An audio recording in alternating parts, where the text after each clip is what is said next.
लोकसभा चुनाव में अब सिर्फ 15 दिन का वक्त बाकी बचा है, यानी लगभग आधे महीने बाद लोकसभा चुनावों की घोषणा होने वाली है। और जैसे जैसे चुनाव नजदीक आ रहे हैं वैसे वैसे दरवाजे खुलने और बंद होने की बातें खूब सामने आ रही हैं। अभी हाल ही में उत्तर प्रदेश में समाजवादी पार्टी और कांग्रेस के बीच समझौता हुआ, यानी गठबंधन हुआ, सीट शेयरिंग की बात हुई। और अब खबर पश्चिम बंगाल से आ रही है, जहां पर ममता बनर्जी और राहुल गांधी के बीच में एक बार फिर से बातचीत शुरू हो रही है गठबंधन को लेकर। दरअसल इससे पहले टीएमसी और कांग्रेस के बीच गठबंधन को लेकर बात टूट गई थी, लेकिन आज मेरे पास यह पक्की खबर है कि टीएमसी और कांग्रेस के बीच एक बार फिर से गठबंधन को लेकर बातचीत हो रही है। दरअसल कांग्रेस और टीएमसी को दोनों को पश्चिम बंगाल में एक दूसरे की इस वक्त जरूरत है, क्योंकि बंगाल के जो सियासी माहौल है वो कुछ इस तरह से बन गया है। कैसे ये गठबंधन होगा, इसका क्या स्वरूप होगा, देखिए ये खास रिपोर्ट। তখন থেকে আমাদের দল সিদ্ধান্ত নিয়েছে আমরা বাংলায় একা চলব।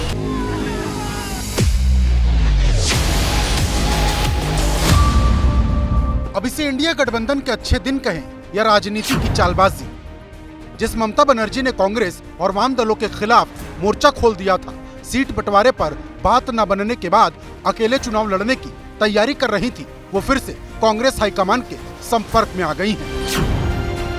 माना जा रहा है कि कांग्रेस और टीएमसी के बीच सीट बंटवारे की बात लगभग फाइनल हो गई है। हालांकि कुछ जगह अभी पेच फंसा हुआ है। ममता बनर्जी कांग्रेस को पहले बंगाल में सिर्फ 2 सीट देना चाहती थी। ये वही 2 सीट थी जिस पर कांग्रेस 2019 में जीती थी, लेकिन सूत्र बताते हैं कि अब ममता बनर्जी 5 सीट देने पर सहमत हो गई हैं। ये सीट मालदा, मुर्शिदाबाद, रायगंज और दार्जिलिंग के साथ साथ पुरुलिया हो सकती है। हालांकि शर्त यह है कि बंगाल में 3 सीट बढ़ाने के बाद ममता बनर्जी दूसरे राज्यों में 3 सीट लेकर इसकी भरपाई करेंगी। इसमें आसाम की 2 और मेघालय की तुरा लोकसभा सीट है। लेकिन पेच ये है कि मेघालय की कांग्रेस इकाई तुरा लोकसभा सीट टीएमसी को देने के पक्ष में नहीं। कांग्रेस ने पहले यूपी में समाजवादी पार्टी के साथ सीट बंटवारे का क्लेश खत्म किया, फिर आम आदमी पार्टी से कुछ अहम सीटें लेकर उसके लिए कुछ अहम सीटें छोड़ी, और अब माना जा रहा है कि पश्चिम बंगाल में भी नरमी बरतते हुए बात बन जाएगी। ममता बनर्जी के साथ बातचीत अभी भी जारी है, दरवाजे बंद नहीं है।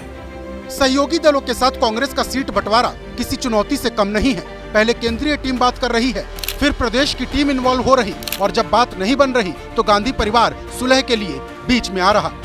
सबसे पहले प्रियंका गांधी ने अखिलेश यादव को फोन किया, तब जाकर यूपी में गठबंधन पटरी पर आया। फिर राहुल गांधी ने उद्धव ठाकरे को फोन किया, तब जाकर महाराष्ट्र में बात बन पाई।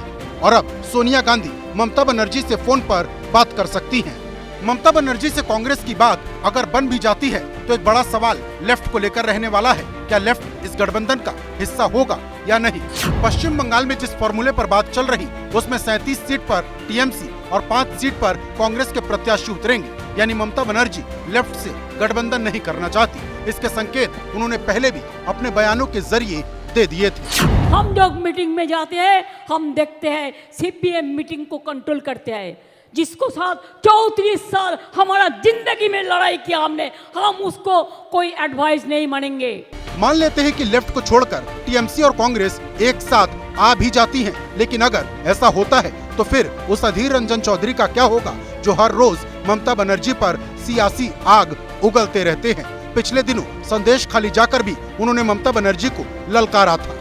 সন্দেশকারী সে সমস্ত মা বোনেরা তারা মহিলা নয়, যাদেরকে রাতের অন্ধকারে ভয় দেখিয়ে স্বামীকে পিটিয়ে ছেলেকে মেরে যাদেরকে রাত্রেবেলায় ভোগ করার জন্য নিয়ে আসা ওদের পার্টি অফিসে, তারা কি বাংলার মহিলা নয়?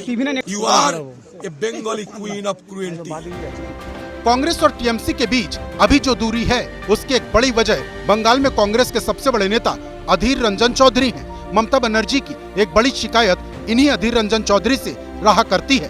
अधीर रंजन चौधरी तो यहाँ तक कह चुके हैं कि अगर टीएमसी के साथ गठबंधन हुआ तो वो निर्दलीय चुनाव लड़ने के लिए खड़े हो जाएंगे।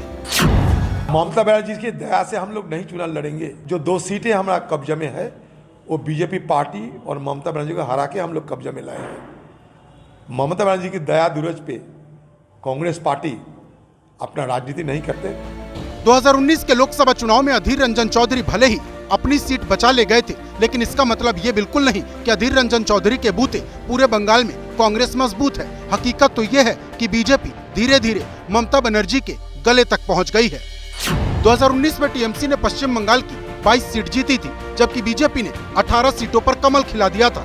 बीजेपी का वोट शेयर टीएमसी से सिर्फ 3% कम था और कांग्रेस के नसीब में सिर्फ 2 सीट आई और वोट सिर्फ 6%। यानी मोदी के नाम पर पश्चिम बंगाल में खूब वोट पड़ रहे हैं। अब ममता की भी मजबूरी है कि मोदी लहर को पश्चिम बंगाल में रोका जाए, और रास्ता यही है कि कुछ शर्तों के साथ कांग्रेस से गठबंधन किया जाए। वैसे भी पीएम मोदी एक बार फिर बंगाल के लिए रवाना होने वाले हैं। 1 और 2 मार्च को पश्चिम बंगाल में पीएम मोदी का कार्यक्रम है। 1 मार्च को आरामबाग में पीएम मोदी की जनसभा है, जबकि 2 मार्च को कृष्णानगर में जनसभा को संबोधित करेंगे। खास बात यह है कि इन दोनों लोकसभा सीटों पर 2019 में टीएमसी जीती थी।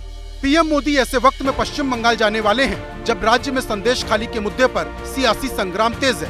कोलकाता से दिल्ली तक बीजेपी हर रोज इस मुद्दे पर ममता सरकार को घेर रही है। वहां की सरकार इस विषय पर अत्यंत असंवेदनशील और अमानवीय।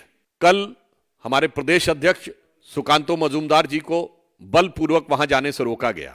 शाहजहां शेख, जो कि तृणमूल कांग्रेस का एक महत्वपूर्ण व्यक्ति है, वो अभी तक गायब है। पश्चिम बंगाल का सियासी माहौल गर्म है। बीजेपी के हाथ एक ऐसा मुद्दा लग गया है जिसे वो चुनाव में भुनाने की पूरी कोशिश करेगी, और अब पीएम मोदी जब बंगाल पहुंचेंगे तो इस मुद्दे को और धार मिल जाएगी।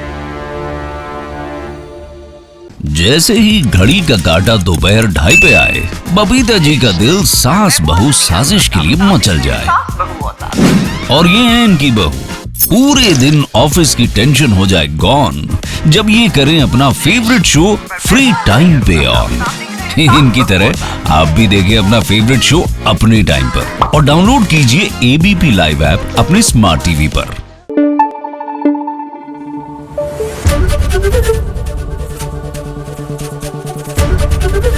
एबीपी न्यूज आपको रखे आगे।